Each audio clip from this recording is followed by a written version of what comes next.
let's start here with the retirement of a legend, Gordon. Mary Keitany of Kenya announced her retirement. Four-time New York City Marathon champion, three-time London champion, has a PB of 2:17:01, which is the world record fastest time ever in a women's only marathon race. Has announced her retirement at the age of 39. She cited health issues in her back, wasn't able to get back to 100%. So her career ends with her last race taking place in 2019 when she was still very competitive, still one of the best women in the world, and she's now decided to call it a career. Yeah. Uh, I just, there's a lot of major marathons are kind of synonymous with her, right? You think of New York, you think of Mary Keitany. You think of London, you think of her, right? You think of all these different uh, moments in the sport of running for on the women's side of things. Mary Keitany has been one of those kind of stalwarts in that category. 217 in London is no joke. And winning 7 times in 2 majors. So it's incredible. It's hard to win a major, let alone doing it 7 times in a career. A lot of times you only have probably 2 shots every year Mhm. to win. And so to get it done 7 times, like it's hard to collect these titles. So for her to have 7 is definitely an impressive feat. And she has that world record for the women's only race. So Mhm. 2:17:01. You kind of wish it was either 2:17 flat or 2:16:59, but I Mhm. digress. You feel like they could have rounded that down to 2:17 flat. No one would have noticed. Got to lean there at the line. She's had some memorable races themselves. These weren't just victories, but I remember some of those New York performances. She went out incredibly fast and just laid down a marker on a tough course and held on.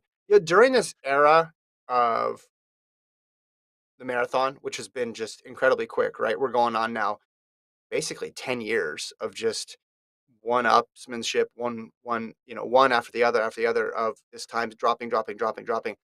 And if you take a step back, Gordon, you definitely have people who were one race wonders who ran all time performances. And you look at them and you think, well, man, at the time, we thought that person could have been an all time great because they posted this crazy time. Maybe they got second or third in a Kipchoge race and they ran a really quick time. But then the years go by and you realize, well, they didn't have the sustained level of success as somebody else. So they had that one race. That's great. They'll be on the all time list. But surely enough, other people will pass them.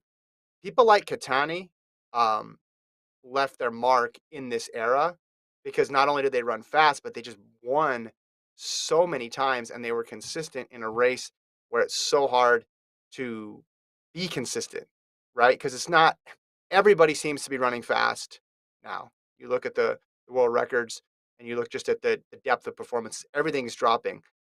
The challenge is doing it for a long time and doing it in races where it results in wins. And she obviously did that, which is why she's going to like her career is going to hold up, for this generation, for the next generation. Like we're still going to be talking about Mary Keitany as having one of the best careers ever in the marathon. Did Katani ever run like Berlin or Chicago or Boston? She was mainly a she New mainly York, went back London, to right?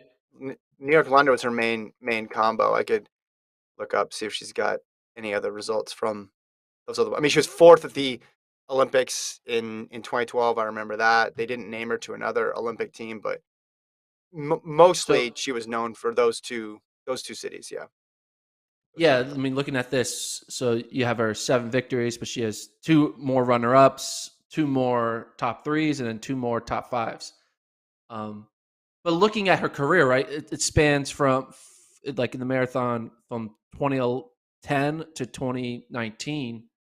Mhm. She was basically exclusively going from London to New York, back to Yeah. London to York, New York, New York. And you see a lot of these athletes kind of pick and choose like, this is my spring marathon, this is my fall Uh-huh. marathon, I ain't leaving. And I think a lot of the reasons why is once you win one, they want to keep you, so they give you a lot of money to stay. and Mhm. that's why we haven't seen someone like Galen Rupp do New York City because he's like, well, Chicago got me. I'm sticking with Chicago. Yeah. Yeah. Berlin, sorry, I want to run in America. So, do you think there should be like a new, a better way to get these athletes to not be so tied down to two marathons of the six majors? Mhm. Like a cap, you can only win it 3 times, and then you gotta move on to another marathon. Yeah, I don't know. Like, just like It maybe you can't do one back to back. You have to Mhm. do four before you do go back to repeat. Or It something it like that. would be interesting because they have entered into this agreement. They're into this umbrella world marathon majors. Now each of them operates independently. They have different sponsors, different race directors, but I like the idea that was floated maybe 10 years ago now, basically, when you had, especially for the spring, when you had Boston and London, make it all the women are in Boston this year, the men are in London this year, and then you flip it the next year. So that way you're getting no diluted fields. All the best in the world are running for one gender at each marathon, and then you would switch it. It'd be a little more difficult in the fall because you got Berlin and you have Chicago and you have New York, and then you also have Tokyo hanging out there as well too. But the one thing I think about with Katani's career is I wish she had one last race. I wish she had a chance for a proper send off because she had this this injury that came up, so she got to run again in 2019, where she got fifth in London. Then she went on and ran in New York, but she never really got the true proper send off. We're losing Gordon here on the other side, so just to reiterate that point, we never got Katani just fully in her. Hey, this is my last race. I'm I'm saying goodbye to the sport. And that's what happens when you have injuries, right? Injuries are going to dictate the timetable more than you'd like. You don't want to say goodbye on somebody else's terms, um, on terms of an injury, excuse me. But you have to listen to your body at that point. So kind of a surprise to see the news because I did think we'd get at least one more, but her career has been sensational. So Mary Keitany, Gordon.